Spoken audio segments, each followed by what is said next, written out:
Hello friends, welcome back to our channel. இன்னைக்கு நம்ம என்ன பார்க்க போறோம்னா மதுரை ஸ்பெஷல் கறி தோசை எப்படி பண்ணுறதுன்னு வாங்க பார்க்கலாம். இது வந்து மட்டன் கறி குழம்பு. இது நம்ம சேனலில் ஆல்ரெடி போட்டிருக்கேன் இந்த வீடியோ. இதோட லிங்க் வந்து டிஸ்கிரிப்ஷனில் கொடுக்குறேன், செக் பண்ணி பாருங்கள். இப்போ அந்த மட்டன் கறி குழம்பை வச்சு தான் நம்ம கறி தோசையே செய்ய போகிறோம். ஃபஸ்ட்டு ஒரு முட்டை எடுத்துக்கோங்க. தேவையான அளவு சால்ட் ஆட் பண்ணிக்கலாம். நெக்ஸ்ட்டு நம்ம ஆஃப்டர்நூன் வச்ச கறி குழம்பு இருக்குது, அதுவும் ஆட் பண்ணிக்கலாம். அது ஒரு 2-3 ஸ்பூன் இதில் ஆட் பண்ணிக்கோங்க. கண்டிப்பாக கறி தோசை செய்கிறதுக்கு இந்த மாதிரி மட்டன் கிரேவி ஆட் பண்ணி செஞ்சிங்கன்னா தான் அந்த டேஸ்ட்டு கிடைக்கும். குழம்பு சேர்த்ததுக்கப்புறம் நல்லா மிக்ஸ் பண்ணி விட்டுக்கோங்க. இது கூட கொஞ்சம் பெப்பரும் ஆட் பண்ணிக்கலாம் உங்களுக்கு தேவைன்னா.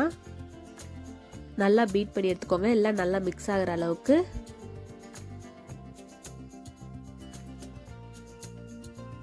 நெக்ஸ்ட்டு வந்து ஒரு கடாய் எடுத்துக்கோங்க. அதில் ஆயில் ஒரு 3 டேபிள் ஸ்பூன் ஆட் பண்ணியிருக்கேன். அது நல்லா ஹீட் ஆனதுக்கப்புறம் பெரிய வெங்காயம், மீடியம் சைஸ் பெரிய வெங்காயம் 1 பொடியாக கட் பண்ணியிருக்கேன், அதுவும் ஆட் பண்ணிக்கிறேன்.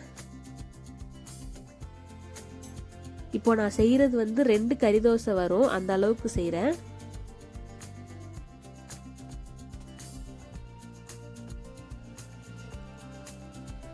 நல்லா வதக்கி விட்டுக்கோங்க.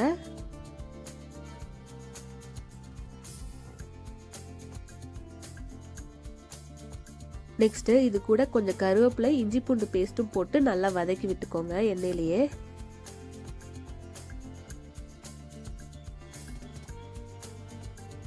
இது கூட ஒரு தக்காளி கட் பண்ணது, அதுவும் ஆட் பண்ணிக்கிறேன். இது வந்து சிக்கனில் கூட செய்யலாம்.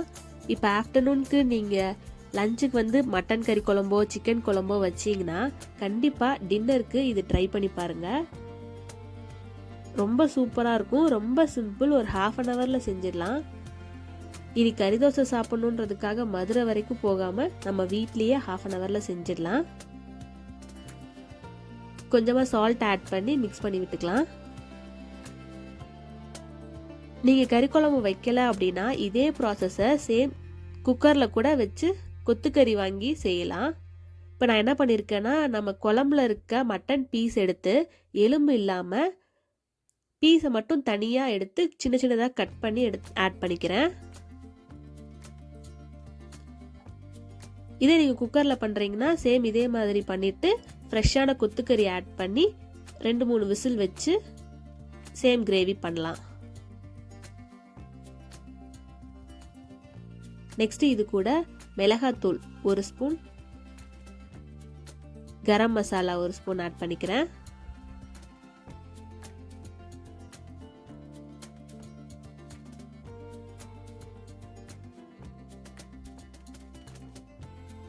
இது எல்லாமே நல்லா எண்ணெயில் வதங்கட்டும்.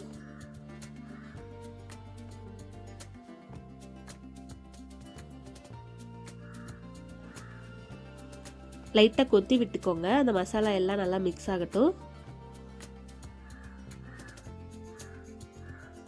அவ்வளோதான், மசாலா ரெடி ஆயிடுச்சு.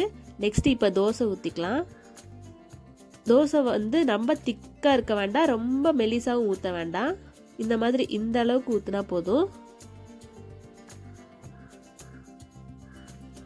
பாருங்க, இந்த திக்னஸில் ஊற்றிக்கோங்க. நெக்ஸ்ட் வந்து நம்ம முட்டை கறி குழம்பு ஊற்றி பீட் பண்ணி வச்சுருக்கோம்ல, அந்த மிக்சர் இதில் ஆட் பண்ணிக்கலாம். அடுப்பை வந்து எப்போவும் சிம்லே வச்சுக்கோங்க. ஃபுல்லாக வச்சிங்கன்னா தோசை கீழே கருகிடும் சீக்கிரமாக. ஸோ சிம்லே வச்சுட்டு மேலே இந்த மாதிரி மாவோடு சேர்த்து அந்த முட்டையும் மிக்ஸ் பண்ணி விட்டுக்கோங்க.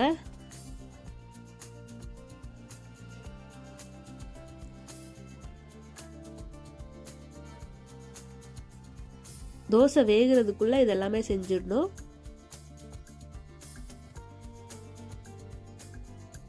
நெக்ஸ்ட்டு அந்த மட்டன் நம்ம செஞ்சு வச்சுருக்கோம்ல, அதை எடுத்து மேலே அப்படியே ஸ்ப்ரெட் பண்ணிக்கோங்க.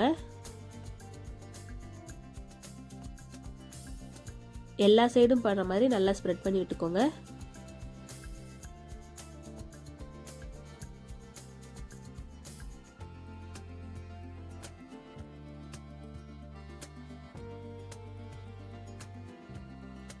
ரொம்ப சூப்பராக இருக்கும், டேஸ்டியாக இருக்கும். இது வந்து ஒரு தோசை செஞ்சு சாப்பிட்டாலே நல்லா ஃபில்லிங்காக இருக்கும்.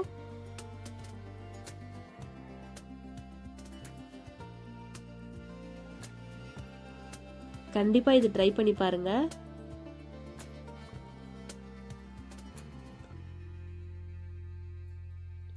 தோசை எல்லா சைடும் படுற மாதிரி இந்த மாதிரி ஃபில் பண்ணிக்கோங்க.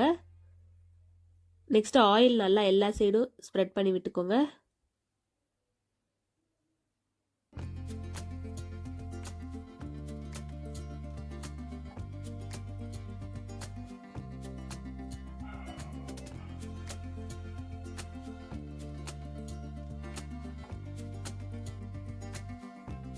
அவ்வளோதான், ஒரு 2 மினிட்ஸ் இந்த மாதிரி இருக்கட்டும்.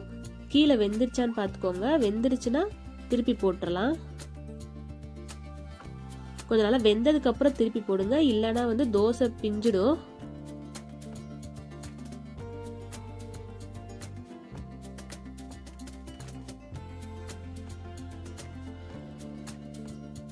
இப்போ பாருங்க, நம்ம திருப்பி போட்டுடலாம்.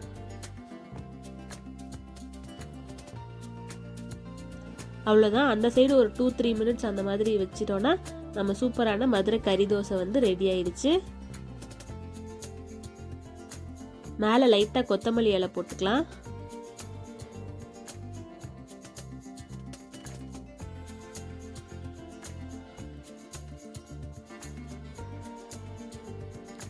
அவ்வளோதான், மதுரை ஸ்டைல் கறி தோசை ரெடி ஆயிடுச்சு.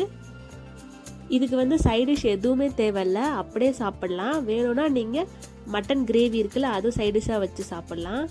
ரொம்ப சூப்பராக இருக்கும். கண்டிப்பாக நீங்களும் ட்ரை பண்ணி பாருங்கள். இதே சிக்கன் வச்சும் செய்யலாம், அதுவும் ரொம்ப டேஸ்ட்டாக இருக்கும். ஓகே, நம்ம சேனல் ஃபஸ்ட் டைம் பார்க்குறீங்கன்னா மறக்காமல் சப்ஸ்கிரைப் பண்ணி பாருங்கள். தேங்க்யூ.